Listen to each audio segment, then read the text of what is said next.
Bonjour les amis, comment allez-vous? Aujourd'hui c'est une vidéo tout à fait atypique que je vous propose puisque nous sommes dans un cimetière incroyable mais vrai, le cimetière de Rethel dans les Ardennes pour découvrir le secret de ce métier, les pompes funèbres. On va accueillir Laurent Deschamps. Bonjour Laurent, comment allez-vous? Bonjour Marc, très bien et vous? Bah ça va super, écoutez, je suis toujours impressionné d'être dans un cimetière évidemment, c'est tout à fait atypique, mais aujourd'hui on aimerait, avec nos téléspectateurs, connaître les secrets de votre métier. Il y a combien de temps que vous travaillez dans les pompes funèbres, Laurent? Je travaille dans les pompes funèbres depuis 8 ans. 8 ans, donc c'est pas d'aujourd'hui, vous connaissez parfaitement votre métier. Et je crois qu'il y a plusieurs niveaux, un petit peu comme dans le foot, hein. Il y a la Ligue 1, il y a la 3e division, et vous, vous êtes niveau 6. Ça représente quoi? C'est le diplôme de dirigeant pour pouvoir ouvrir son propre pompe funèbre. D'accord, donc dirigeant de plusieurs agences par exemple, hein, et également donc pouvoir ouvrir son entreprise. Mais il y a plusieurs métiers dans les pompes funèbres. Oui, oui, alors vous avez plusieurs étapes dans les métiers.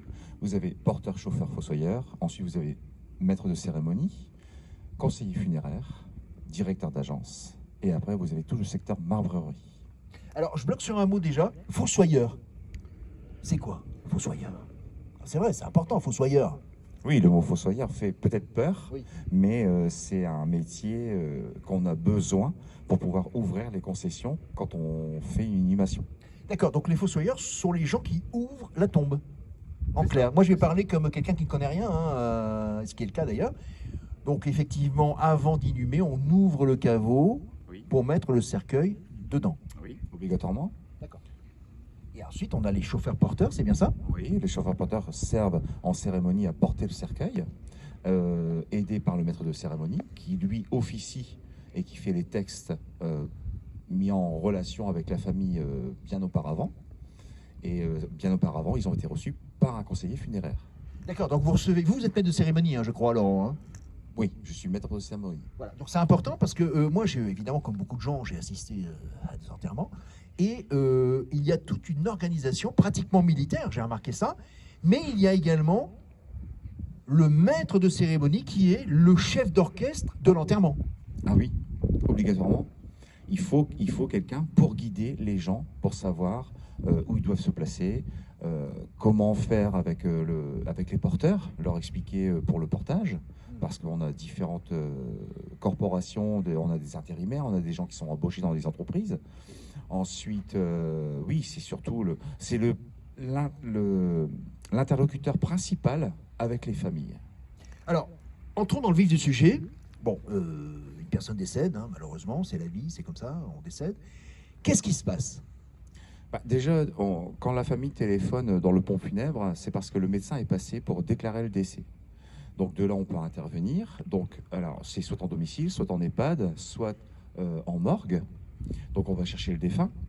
Ensuite, on le ramène à la chambre funéraire. De là, suivant le choix de la famille, c'est soit une toilette funéraire ou un soin de thanatopraxie. Ah oui, alors là j'aimerais que vous nous expliquiez la différence entre un soin et la thanatopraxie, quoi. Parce que je crois qu'il y a un métier qui s'appelle les thanatopracteurs, et ça c'est pour nous, c'est hyper impressionnant, quoi. Oui, c'est même un acte que vous ne pouvez pas voir. Donc ça consiste à enlever les fluides du corps du défunt pour le remplacer par une solution à base de formol, ce qui permet de conserver le corps plus longtemps suivant les délais d'inhumation ou de crémation. D'accord, et je crois qu'il y a également, parce que ça m'a toujours impressionné, bah, d'aller voir une personne qui est décédée et de la revoir 5 jours après, avant l'inhumation, et de voir qu'elle est plus belle que lorsqu'elle est décédée. C'est incroyable ça, c'est de la magie. On peut considérer ça comme de la magie, mais il faut se dire que le défunt, tout dépend de quoi il est décédé.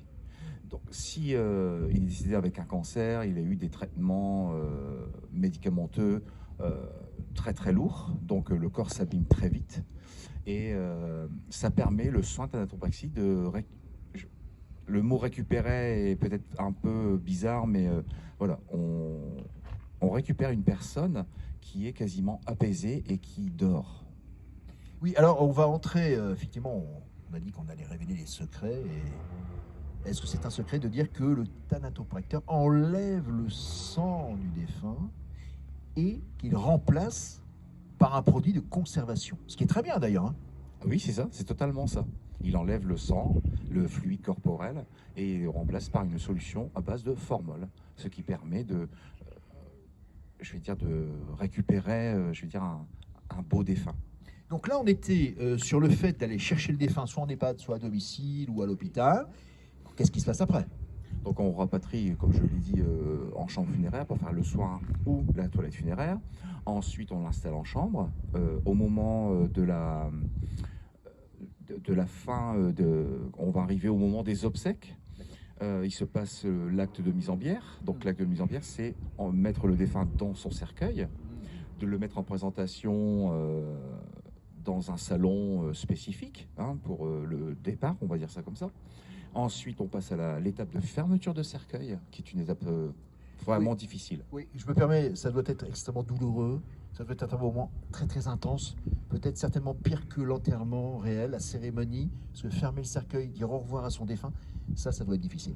C'est la coupure visuelle et physique du défunt avec la famille. C'est tout, ils ne le verront plus. Et justement, Laurent, votre métier n'est pas seulement un métier où on va travailler pour se nourrir, c'est vraiment un métier que vous faites avec le cœur, avec passion, et vous êtes bien évidemment obligé de pratiquer l'empathie avec les gens, parce que là, vous êtes là, les gens sont dans le chagrin, dans la détresse, et votre rôle est très très important, Laurent.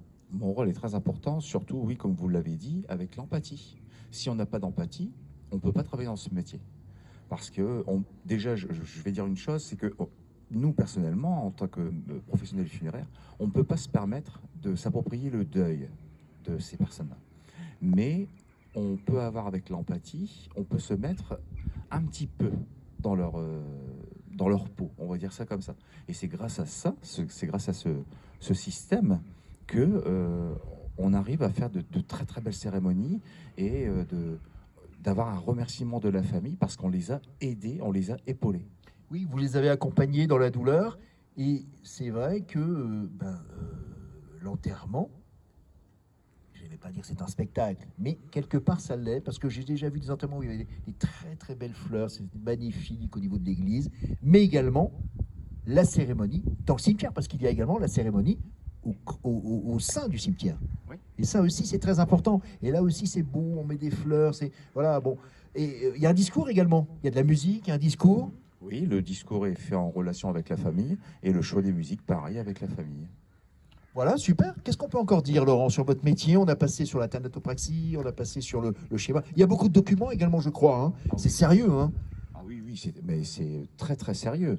On ne peut pas se louper sur le dossier d'un deuil. Parce qu'il nous faut des autorisations, il nous faut le pouvoir de famille qui nous autorise à demander toutes les autorisations pour pouvoir faire le transport avant mise en bière, le transport après mise en bière, faire les autorisations de demande d'ouverture de concession, et puis la demande d'inhumation.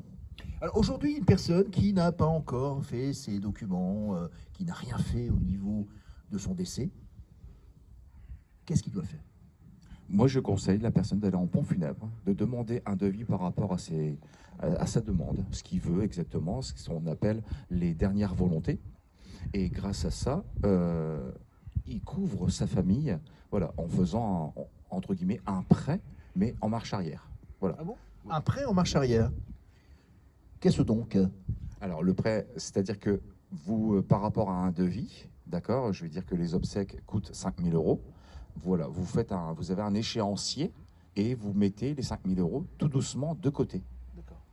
Oui, je comprends, tout à fait, ce qui permet d'avoir une belle sépulture. Parce que je crois aussi, et ça c'est super important, que si la personne décède et qu'elle n'a pas fait tous les documents, eh bien, c'est les enfants qui doivent payer. Ah bah oui, ça c'est la. Après, ça peut être sur la succession, ça peut être par rapport aussi par rapport à un système bancaire ou un système d'assurance que le défunt a prévu pour éviter justement que la famille doit payer ou quoi que ce soit. Mais oui, il arrive que malheureusement, rien n'est prêt. Et puis quand le décès survient, malheureusement, les frais sont à la famille. Voilà, qu'est-ce qu'on peut ajouter sur votre métier, Laurent? Oh, c'est un très très beau métier.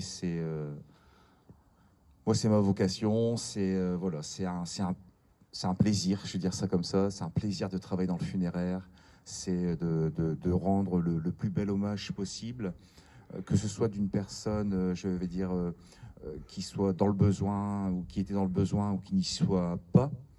Pour moi, c'est exactement la même chose. Je peux pas faire de différence, c'est pas possible. Oui, en début de vidéo, on disait que ce métier est un peu rébarbatif, était un petit peu rejeté par les gens, et finalement, il y a des gens comme Laurent qui sont passionnés de leur métier.